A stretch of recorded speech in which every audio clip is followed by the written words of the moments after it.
Hi guys! Welcome back to our channel, and for today's video, panoorin natin ang performance ni Chloe Angeli San Jose.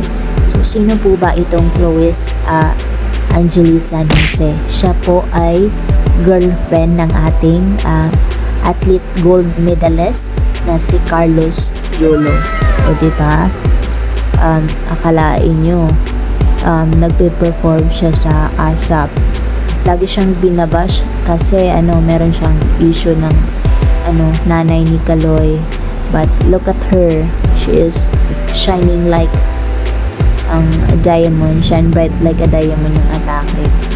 And hindi naman talaga may pagkailang na magaling siyang kumanta, no? And if I am not mistaken, this is already her second time performing sa ASAP.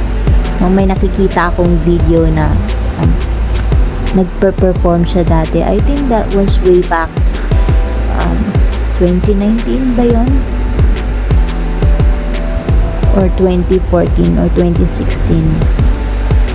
Kasi nagpe-perform siya, second time na to niya.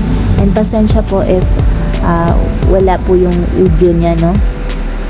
Kasi nag-upload po ako na merong audio and na-ding po tayo. Bawal po. Copyright yun. So, ito, ni-re-upload ko na lang. And gawa na lang natin ng reaction video. Ang galing kaya sumayaw ni Chloe Angeli. Pak, lagabush yung atake. Sino ka dyan? Ngayon ko palang nalaman na itong si Chloe San Jose, siya pala yung isa sa mga kumakanta sa mga lagi mong naririnig sa sa computeran, no? Yung mga pag-ibig na kanta. Pak, sino ka dyan? Ang galing. Pretty sure nanonood si Carlos Yulo at super proud sa kanya.